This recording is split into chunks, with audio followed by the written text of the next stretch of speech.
জানতো তার একটা পুরনো গাড়ি 10 লাখ টাকা হয়তো দাম হবে, এই গাড়ি যদি কোনো কায়দার ভাগে কিংবা যদি সরকার আগুন জ্বালিয়ে দেয় ক্ষতিপূরণ 50 লাখ টাকা পাবো। শ্রমিক বলল তাদের কিছু যায় আসে না, সেইভাবে আপনাদেরকে ব্যবহার করেছে। এর প্রতিটি ঘটনা আমাদের জানা, কারণ আমরা রাজনীতি করি বাংলাদেশের জনগণের জন্য, চেনা দেবো কায়দায়, কিন্তু আমরা কোনোভাবেই ক্ষমতায় আসা গুরুত্বপূর্ণ। 28 অক্টোবরের পর এই খুলনা বাস স্ট্যান্ডে আপনাদের চোখের সামনে বিআরটিসি বাসে আগুন দেওয়া হয়েছে, আপনারা দেখছেন না? ওই গাড়ি ছিল কোথায়? আর ওই গাড়ি ওইখানে আসলো কিভাবে? আমার এক ছাত্র নেতাকে তার ঘটনাখানিক আগে গ্রেপ্তার করা হয়েছিল পুরো 1 নম্বর ওয়ার্ড থেকে। তাকে কখনো থানায় চালান করা হয়নি, র্যাবের গাড়িতে সে বসে রয়েছে। এই যে মসজিদের এই কোনায় গাড়িটা দাঁড়িয়ে রয়েছে, পুলিশ র্যাব পরস্পরের সাথে কথা বলছে, হঠাৎ করে দেখা গেল আগুন জ্বলে গেল। আর কি হলো? আগুন কারা চালালো আমি জানি, আমার শ্রমিক ভাইরা নিশ্চয়ই জানেন, আমরা সে নামগুলো উল্লেখ করতে চাই না। তাই হলো আবার সাবু সাহেব আর দেলোয়ার সাহেব। কোনো অসুবিধা নেই, এই ধরনের মিথ্যা মামলা খেয়ে আমরা অভ্যস্ত আছি। তারপর আমরা খুশি কি জানেন? খুশি কি হচ্ছে আমাদের মামলা খাওয়ার মাধ্যমে, আমাদের অত্যাচারিত হওয়ার মাধ্যমে, আমার সহকর্মীদের জীবন এবং যৌবনের বিনিময়ে যদি বাংলাদেশে গণতন্ত্র ফিরে আসে, আমাদের সেখানে গণতন্ত্র যদি ফিরে আসে, আমি বিশ্বাস করি সেই সরকার শ্রমিককে সকল শ্রেণী পেশার মানুষের ন্যায্য দাবির প্রতি মাথা নত করতে বাধ্য হবে, কারণ তখন তার জনগণের প্রতি দায়বদ্ধতার জায়গা। প্রিয় শ্রমিক ভাইরা, আপনি রাষ্ট্রে বাস করেন, রাষ্ট্রের আপনার প্রতি দায়িত্ব রয়েছে। আপনি জীবনকে হাতের মুঠোয় নিয়ে আপনি গাড়ি চালান। আপনার ক্ষণিকের অসাবধানতার জন্য আপনার গাড়ি দুর্ঘটনায় পড়তে পারে, ওই গাড়ির যাত্রীদের সাথে আপনার জীবন প্রদীপও কিন্তু নিভে যেতে পারে। আপনি যখন উপার্জনের জন্য রাস্তায় ছুটছেন, আপনার স্ত্রী কিন্তু অপেক্ষমান, আমার স্বামী সুস্থভাবে বাড়ি ফিরবে তো, এটি তো বাস্তবতা। আজকে তাই রাষ্ট্রের আপনার প্রতি দায়িত্ব রয়েছে একটি নিরাপদ সড়ক তৈরি করবার, যেই সড়কে অহেতুক কোনো চাঁদাবাজি থাকবে না। অহেতুক চাঁদাবাজি যদি না থাকে, আপনার আয় বাড়বে, আপনাকে অতিরিক্ত কর্মঘণ্টা কাজ করতে হবে না, আপনি পর্যাপ্ত বিশ্রাম পাবেন।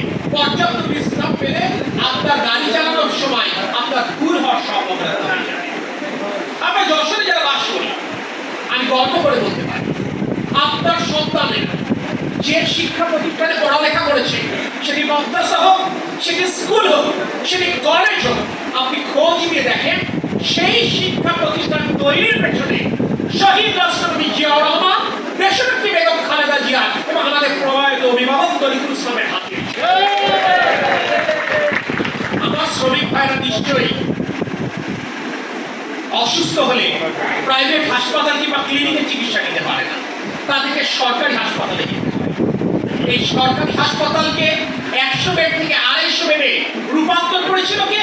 বেগম খালেদা জিয়া এবং তরিকুল ইসলাম।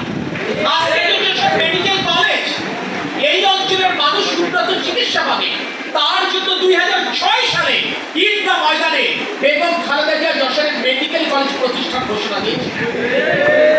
বেগম খালেদা জিয়া ক্ষমতা থেকে যাওয়ার আগে জমি অধিগ্রহণের জন্য নির্দেশ করতেন এবং এই জমিতে মেডিকেল কলেজ প্রতিষ্ঠার জন্য অর্থ বরাদ্দের অনুমতি দিয়ে যান, যেটা জাতীয় নির্বাহী কমিটি বলা হয়, অর্থনীতি কমিশন, তার আগে যে মিটিংটা হয় তার প্রি এমপি সমাপ্ত করে যান। অথচ দীর্ঘ 18 বছরে মেডিকেল কলেজ হাসপাতাল যশোরের প্রতিষ্ঠা লাভ হলো না। তাহলে যশোরের তৎকালীন এমপি মন্ত্রীরা কি করলেন? তারা কি দেখলেন না যে মেডিকেল কলেজ হাসপাতালটা তৈরি হচ্ছে না, অথচ অন্য জায়গায় তৈরি হয়ে গেল? কেন তারা খেয়াল করেননি? কেন তার প্রয়োজন অনুভব করেননি? কারণ তারা জনগণের ভোটে নির্বাচিত ছিলেন না, তারা আপনাদের ভোটে নির্বাচিত ছিলেন না। তাই আপনি চিকিৎসা পেলেন কিনা, আপনার সন্তান পড়ালেখা শিখলো কিনা, আপনি বাঁচলেন না বললেন, তাতে তার কিংবা তাদের কিছু যায় আসেনি। তরিকুল ইসলাম তো চেয়েছিলেন যশোরের মানুষ যখন হৃদরোগে আক্রান্ত হবে, যখন হার্ট অ্যাটাক হবে, তাকে যদি হৃদ পড়াতে কিংবা অপারেশন করাতে তাকে খুলনায় যেতে না হয়, তাকে যদি ঢাকায় যেতে না হয়, তাই করোনারি কেয়ার কিট চালু করেছিলেন। আজ 18 বছর থেকে এই করোনা ইউনিটের যে বাক্সবন্দি যে মেশিন আজ পর্যন্ত চালু হয়। যশোরের মানুষকে আজও তার হৃদরোগের চিকিৎসার জন্য তাকে ঢাকা কিংবা খুলনায় যেতে হয়। আমার দল বাংলাদেশ জাতীয়তাবাদী দলের নেতা, প্রিয় নেতা তারেক রহমান কথা দিয়েছে, আগামী দিনে যদি আপনাদের ভোটে বিএনপি আবারও রাষ্ট্র পরিচালনার সুযোগ পায়, ইনশাআল্লাহ যশোরের পূর্ণাঙ্গ মেডিকেল কলেজ হাসপাতাল আপনার মেয়েরা স্কুলে দেখবেন ইন্টারমিডিয়েট পর্যন্ত বিনা সরকারি স্কুলে বিনা বেতনে পড়ালেখা করে। এটা কে চালু করেছিলেন? বেগম খালেদা জিয়া। আপনার বাচ্চারা স্কুলে বিনামূল্যে পাঠ্যপুস্তক পায়, কে চালু করেছিলেন? বেগম খালেদা জিয়া। আমার মায়েরা এখানে উপস্থিত আছেন, আমার বোনেরা উপস্থিত আছেন, যারা তাদের স্বজনদেরকে হারিয়েছেন। আমি তাদের উদ্দেশ্যে বলছি, আপনারাও জানেন, আপনাদের ভালো লাগবে। তারেক রহমান আগামী দিন যে বাংলাদেশ গড়তে চান, সেই বাংলাদেশে তিনি চান প্রতিটি পরিবারের জন্য একটি করে পারিবারিক কার্ড চালু করতে। এই পারিবারিক কার্ডের মাধ্যমে আপনার পরিবারের নিত্য প্রয়োজনীয় যে জিনিস, অর্থাৎ চাল, ডাল, চিনি, সয়াবিন তেল, এইরকম কিছু আইটেম, আপনারা প্রায় রেশনের কথা বলেন, এটা রেশনের একটু ভিন্ন আধুনিক সংস্করণ। আপনাকে ধরেন আপনার মাসিক এই জিনিস পেছনে আপনার খরচ হয় মাসিক ধরেন 10,000 টাকা। সরকার তো একবারে 10,000 টাকা আপনাকে সাপোর্ট দিতে পারবে না। তারেক রহমান যেটি চাচ্ছেন, পরিবারের সংখ্যা বুঝে, যে পরিবারে 4 জন, কোনো পরিবারে 6 জন, সংখ্যা বুঝে প্রতিটি পরিবারকে প্রাথমিকভাবে একটি সাহায্য করতে, যাতে করে নিত্য প্রয়োজনীয় জিনিস তার কিনতে সহজ হয়। ক্ষেত্র বিশেষে 3 থেকে 5,000 টাকা পর্যন্ত প্রাথমিকভাবে তিনি সরকারের তরফ থেকে এই পারিবারিক কার্ডের মাধ্যমে। গুরুত্বপূর্ণ বিষয় তিনি জানেন, এই পারিবারিক কার্ডটি হবে কিন্তু এই পরিবারের নারী সদস্যদের নামে, মহিলাদের নামে, কারণ সংসার পরিচালনার দায়িত্বটি মহিলারাই পালন করে। আপনি কষ্ট করে আয় করে নিয়ে আসেন, দিয়ে এসে আপনার স্ত্রী হাতে দিয়ে দেবেন সংসার চালানো, তিনি ওই টাকা দিয়ে কিভাবে সংসার চালাতে উনি বোঝেন।